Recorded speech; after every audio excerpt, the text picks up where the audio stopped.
December 1st, -4 degrees, 6 a.m. This is the Cupra Born VZ, and today I'm gonna do a range test with this car. This car has a 79 kilowatt hour battery and it has the very efficient motor APP 550, but 240 kilowatt. The most powerful Born there is. Top speed is 200 kilometers an hour. We're not gonna drive this today. I'm here at the highway. It's a bit foggy right now. It's freezing. The car was frozen over. I preheated the car on the way here, and I preheated the battery, and I did even the yo-yo thing. Full power, full regen, full power, full regen, because the battery heater alone in the 25 minutes to get here didn't get the battery up to temperature. Which makes sense. It said 40 something minutes and I was here in 25. So I had to do this, but now I'm charging. I arrived with 85% or so, used 15% for 25 kilometers or 28. Consumption of 300 watt-hours per kilometer downhill. But again, preheated the battery, preheated the car. I had the car warm and did the yo-yoing. Yes, charging to 100%. We go here on the highway, drive with 130 GPS speed, and arrive back at the charger on the other side. It's gonna be cold the whole day. Right now, like I said, -3, later maybe 1 degree, but maybe in the afternoon, because afterwards we're gonna do a charging test and then the 110 kilometers an hour range test, as always.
I'm driving 133 on a speedometer. You can see it on the beautiful head-up display and in my cockpit.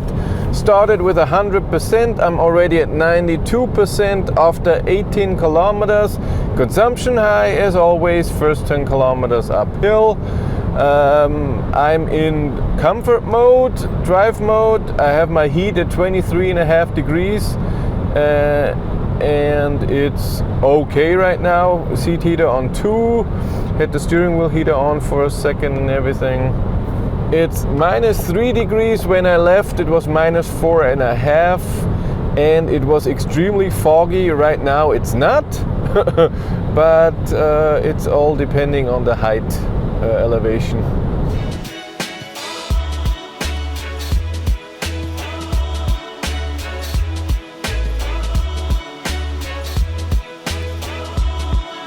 I'm at 75%, used 25% of my battery, drove 66 kilometers. That is 264, I think so. 264 kilometers, full range consumption is 287, that's high. But -3 degrees, heat on 23.5, auto, just my side though.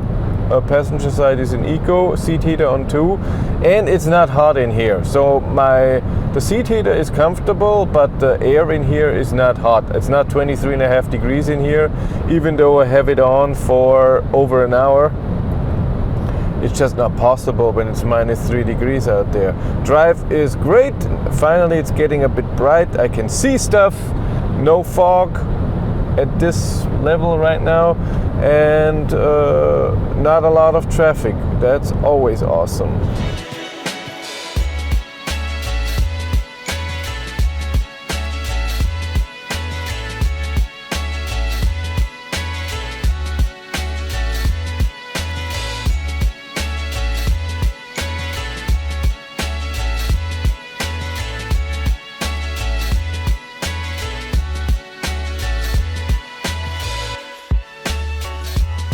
I'm at 50%, drove 134 kilometers, so 268 kilometers of full range. Consumption still around 280, 283 watt-hours per kilometer. Drive is amazing. I haven't changed anything with the heat settings. Still minus 3.5 degrees out there. So the coldest was minus 4.5 and the warmest so far minus 2.5. That of course is bad for consumption, and no sun yet, which would heat up anything.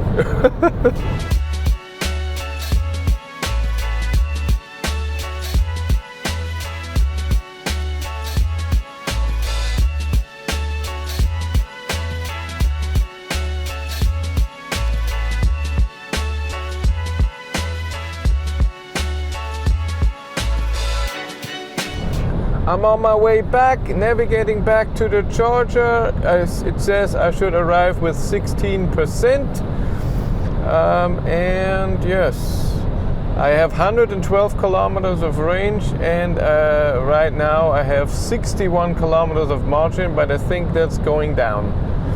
16%, I also think that will go down as well, because 60 kilometers to go. I have driven 178. That's 200, almost 240 kilometers, and we said we have a full range of 267.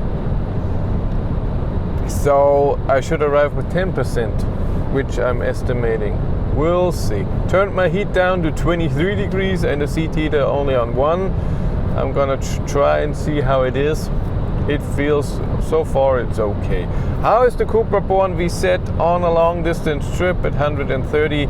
And it's really comfortable for being the sporty car. And yes, when you're in Cupra mode, it's sporty, but when you are in comfort mode, it's totally fine.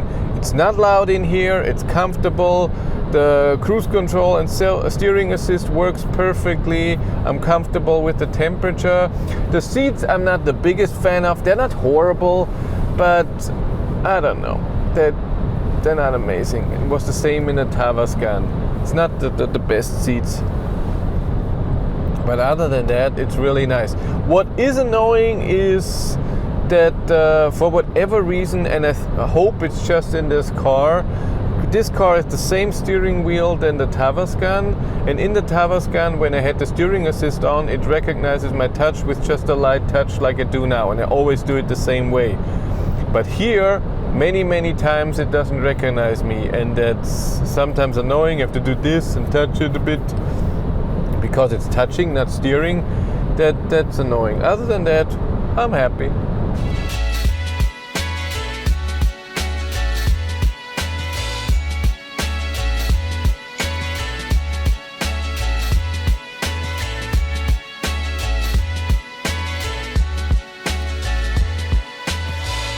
If you need to plan a route with your EV, what do you use? Of course, a better route planner. The route planner for electric cars. You can select your car. Millions of cars are supported. Not exactly million, but a lot. And you can specify a lot of things with the car. And then you plan your route. A better route planner will plan everything. The charging stops. You can select what chargers you want to avoid and which one to prefer. It will tell you to what state of charge you have to charge, at what state of charge you arrive, and you can put in the weather. It can do real-time weather, a lot of stuff. If you're a premium member, like I said, real-time weather data, traffic information, and you can also connect a better route planner to your car, so you can also see the live state of charge of the car in the app, and you can use a better route planner via Android Auto or Apple CarPlay in your car. Use the link in the description to be a premium member for 30 days for free and to support this channel. Thank you very much. I arrived with 12%. Car says I drove 237 kilometers. Google Maps says 241. Consumption still 283. Yeah, not the biggest range ever, and it's now minus 2.5 degrees. So when I take that I drove from 100 to 12% and Google Maps tells me 241 kilometers driven, I get to a full range of 273 kilometers. This car has 20-inch winter tires on. I put the dimension all in here in this beautiful graphic, also with the temperatures and the real consumption, because the kilometer shown was wrong, and the capacity that I calculate out of this is at the 79 kilowatt hours. Usually it's a bit less, should be around 77. You see it in the number. I know at home, not right now, I'm not calculating right now. And I will also put the numbers in, compare it to the Volkswagen ID.3 GTX that I tested, but it was in way warmer conditions. So this was a few weeks ago and it was way warmer. You can't compare it to anything else.